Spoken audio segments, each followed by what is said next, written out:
ब्रह्मचर्य, इसमें महत्व बुद्धि रखने से रहा जा सकता है। ब्रह्मचर्य का महत्व, वीर शक्ति का महत्व जिसके हृदय में जागृत हो गया, चाहे स्त्री शरीर हो चाहे पुरुष शरीर हो, भगवत प्राप्ति के महत्व का प्रकाश इसी ब्रह्मचर्य से होता है। सच्ची मानना, ये जो आपका मन निरुत्साहित हो जाना, शरीर में पीड़ाएं होना, समय से दिनचर्या ना होना, प्रमाद स्थितियों का बढ़ना, कई जगह अंगों में पीड़ाएं होना, ये कई त्रुटियां होती हैं, इससे जो ये परेशानियां आती। अगर ब्रह्मचर्य है तो आप जैसे अग्निमय भूमि पे चलना हो तो कैसे चलेंगे, ऐसी उसकी चाल होने लगती है। मानने की चेष्टा करें, आप भागवतिक संविधान का खंडन न करें। आप केवल शरीर के अंगों का ज्ञान प्राप्त किया है कि कौन सा अंग कैसे क्या चलता है, लेकिन ब्रह्मचर्य पर बोलने की सामर्थ्य तुम्हारी नहीं। तुम ब्रह्म के ज्ञाता नहीं हो, तुम शास्त्र के ज्ञाता नहीं हो, तुम डॉक्टर हो केवल अंगों के, शरीर के, बाह्य एक ढांचे के, वो भी सूक्ष्म शरीर के नहीं, केवल स्थूल ढांचे के हो। तो स्थूल ढांचे की आपको सुधार वाली बात बतानी है, कैसे रोग निवृत्ति होती है। ब्रह्मचर्य नाश करना, ये तुम कौन से सिद्धांत से बोलते हो, किस सिद्धांत से? छोटे छोटे नवीन अवस्था के बच्चे तुम्हारी बात मान करके और नष्ट होते चले जा रहे हैं।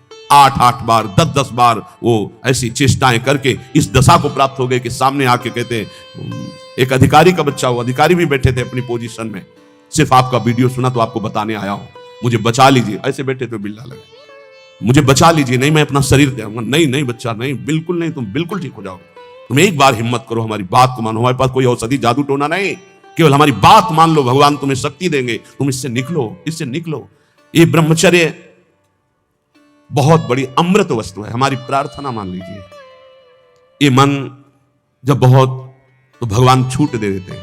देख लो, जब तुम्हें घृणा हो जाए, जब तुम्हें लगे कि नहीं करना चाहिए, तो मुझे बताना, मैं तुम्हें सामर्थ्य दे दूंगा। आपको सामर्थ्य मिलेगी। आप जिस दिन से सोच लेंगे कि वास्तविक मुझे अब अपने जीवनी शक्ति की रक्षा करके भगवत प्राप्ति में ये हमें व्रत रखना है, ब्रह्मचर्य व्रत है। जिसने पाणिक ग्रहण संस्कार नहीं किया तब तक ब्रह्मचर्य रहा, फिर पाणिक ग्रहण किया तो एक पत्नी व्रत, और वो केवल संतानोत्पत्ति के लिए, और जब संतानें हो गई तो ब्रह्मचर्य, वो पूरा जीवन ब्रह्मचारी माना जाएगा। शास्त्र सम्मत बात कह रहा हूं। और वैरागी तो ब्रह्मचारी होता ही है जो भगवत प्राप्ति करना चाहता है, नैष्ठिक ब्रह्मचर्य। गृहस्थ में उतना ही अपना अधिकार माने, बोले यावत् ध्रियते जठरम तावत् स्वस्त्वं ही देहिनाम अधिकम यो भी मन्येत सस्तेनो दंडमर्हति। जो गृहस्थ में होकर ये अभिमान करता है कि मेरी इतनी संपत्ति, मेरा इतना बैंक बैलेंस, मेरा मेरा मेरा इतना, वो दुर्गति को प्राप्त होता है। सब कुछ प्रभु का दिया हुआ है, बिल्कुल सरल भाव से समझ लो। नाथ सकल संपदा तुम्हारी, मैं सेवक समेत सुतनारी। और जितना प्रसाद उदर में गया और जितने में शयन किया उतना ही, ये सब प्रभु की वस्तु है। जब जहां जैसे प्रभु चाहे वैसा प्रयोग करे। मैं तो सेवक हूं। यदि ऐसा नहीं मानता और अपने को मालिक समझता है तो बोले वो दंड का अधिकारी हो जाएगा, माया फंसाकर उसकी दुर्गति कर देगी। क्रमिविद भस्म निष्ठांतम क्वेदम तुच्छम कलेवरम क्वा तदीरतिर्भार्याम क्वायमात्मा नभश्छदिः सिद्धैर्यज्ञावशिष्टायै कल्पयेद वृत्तिमात्मनः शेषेस्त्वं त्यजन प्राज्ञः पदवीं महताम्यात्। जो ये समझता है कि शरीर अंत में इसकी तीन ही गति होती है, या जला दिया गया तो राख बन गया, गाड़ दिया गया तो कीड़ा दिखा करके, और अगर जल में फेंक दिया गया तो जल जंतु खाकर, इसकी यही गति होती है। या जमीन में दबा दिया गया, आग में जला दिया गया, बाहर फेंक दिया गया। इस शरीर को तुच्छ समझे। क्रमि विड भस्म निष्ठांतम क्वेदम तुच्छ कलेवर, ये बहुत तुच्छ कलेवर है। इस शरीर में आसक्ति करके चाहे गृहस्थ हो चाहे विरक्त, दुर्गति को ही प्राप्त होता है। फिर इस शरीर के संबंधी स्त्री पुत्र परिवार आदि, ये तो अपनी अंतरात्मा को भ्रम में डालने वाला बहुत बड़ा जाल है। एक वैसे ही जड़ चेतन की ग्रंथि, ऊपर से और ये ममता की ग्रंथि। गृहस्थों को चाहिए कि प्रारब्धवशात जो भी आपको प्राप्त हुआ है, धन संपत्ति आदि, वो प्रभु का है ऐसा माने। तो दियमस्तु गोविंदम तुभ्यमेव समर्पये, और प्रसाद से अपना जीवन निर्वाह करे, उसे यज्ञ अवशिष्ट कहते हैं, भगवान को अर्पित करके। जो बुद्धिमान पुरुष शरीर पर अभिमान नहीं करता, वस्तुओं की प्रभु की मानता है और नाम जप करता है, तो इस शरीर को त्याग कर वो संतों के पद को प्राप्त होता है। कह रहे शेषेस्त्वं त्यजन प्राज्ञः पदवीं महताम्यात्। जो संतों की गति होती है वही उस गृहस्थ की गति होती है। चाहे गृहस्थ हो चाहे विरक्त, उनको इन दोषों पर विजय प्राप्त करना ही होता है भगवत प्राप्ति के लिए। असंकल्पात् जयेत कामम क्रोधम काम विवर्जनात् अर्थानर्थे क्षया लोभम भयम तत्वामर्शनात्। काम पर यदि विजय प्राप्त करना है तो उपाय बता। संकल्प ही मत बनने दीजिए। कब संकल्प बनता है? ध्यायतो विषयान पुंसा संगास्तेषु उपजायते। जब हम विषयों का चिंतन करते हैं, देखा सुना बोला बातचीत की, उसका चिंतन बना, तो ध्यायतो विषयान पुंसा संगास्तेषु उपजायते। अब उस भोग करने की संकल्प वृत्ति जागृत हो रही है। कब? जब उसका चिंतन किया, उसको देखा, उसका सुना, उसका मन। इतना समय क्यों दिया? ये गलती क्यों की? असंकल्पात् जयेत कामम।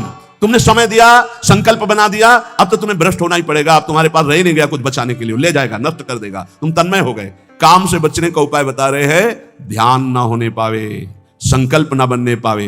ध्यायतो विषयान पुंसात् संगास्तेषु उपजायते संगात् संजायते कामा कामात् क्रोधो विजायते। क्रम है। क्रोधात् भवति सम्मोहा सम्मोहा स्मृति विभ्रमः स्मृति भ्रंशात् बुद्धिनाशो बुद्धि। ये श्लोक पढ़ने में देर लगा है, उसको ये सब करने में देर नहीं लगती। असंकल्प के द्वारा, मतलब संकल्प त्याग के द्वारा, भोग का संकल्प ही ना होने पावे तो आप काम विजयी हो सकते हैं। इसीलिए कहते हैं राधा राधा राधा राधा। जब आपके अंदर वो चक्रव्यूह रचना रच रहा हो काम के चिंतन की, उसी समय तोड़ो राधा राधा राधा राधा। वो कहेगा चुप रहो, नाम मत जप करो, मेरी बात सुनो। आप सुनना नहीं। मैं देख रहा हूं कि तू काम है, मेरे में नहीं है, तू मन में है, अंतःकरण पे है। अब मैं तेरे को देख लूंगा, खत्म हो जाएगा। बहुत डरपोक है सब। यदि नाम चल रहा है और आप अपने को दृष्टा माने, आप में कभी काम था ही नहीं, आप में कभी काम है ही नहीं, आपको कभी काम परास्त नहीं कर सकता, क्योंकि आप भगवान के अंश हैं। ये मायावी आप पर प्रहार नहीं। आप अपने स्थान से चूक गए और आपने जो ही ये स्वीकार किया शरीर भाव से कि मैं पुरुष, मैं भोक्ता, अब मारेंगे आपको। यही गलती हमें फंसा रही है। क्रोधो काम विवर्जनात्। क्रोध कब आता है? जब हमारी इच्छा के विरुद्ध कोई कार्य करता है, तब क्रोध आता है। हम चाहते हैं कि आप शांत बैठिए, आप अशांत होकर के बोलने लगेंगे, हमें गुस्सा आ जाएगा। हम चाहते हैं धर्म से चलिए, आप अधर्म से चलेंगे, क्रोध आ जाएगा। हम जो चाहते हैं उसके विपरीत जब होता है तब क्रोध होता है। तो ये जो हम चाहते हैं, भले हम धर्म चाहते हैं, शांति चाहते हैं, मंगल चाहते हैं, तो ऐसी चाहत संभाल के कि बाहर अशांति अंदर अशांति प्रवेश न कर पावे। अगर बाहर कोई अशांत हो रहा है तो जोई जोई प्यारो करे, जोई मोई भावे। शांत, आप तो शांत रहिए, अशांति आपके अंदर न जाने पाए, क्योंकि आप शांति प्रिय हैं। हम क्या करते हैं? बाहर शांति स्थापन के लिए अंदर शांति खो देते हैं। बाहर हमारी इच्छा के विपरीत हुआ कि अंदर हम अशांत हो जाते हैं। गड़बड़ी। बाहर अशांति होने दो, अंदर शांति बनी रहनी चाहिए। हमारे इच्छा के विरुद्ध जब कोई कार्य करता है तो क्रोध आता है। काम के कामना के विरुद्ध जब कोई कार्य होता है तब क्रोध आता है। क्रोध सबसे पहला काम करता है, वो मूढ़ता पैदा कर देता है। क्या कहना चाहिए, क्या करना चाहिए, सब खत्म हो जाए। और मूढ़ता काम करती है स्मृति का नाश करने का। मूढ़ता ही फौरन स्मृति का नाश किया। आप कौन है, आपका क्या कर्तव्य, आप क्या कर रहे हैं, भूल गए। और स्मृति नष्ट होते ही बुद्धि भ्रष्ट हो जाती है। और ये सब कहने में देर लगा या सेकंड में हो जाता है। इसीलिए क्रोध को जीतने के लिए इच्छा का त्याग करो। संतुष्टायन के नवा, कैसी भी परिस्थिति हो क्रोध नहीं आना चाहिए। फिर कह रहे हैं लोभम अर्थानर्थिक क्षया। ये रुपया ये अनर्थ ही करता है, अनर्थ ही करता है।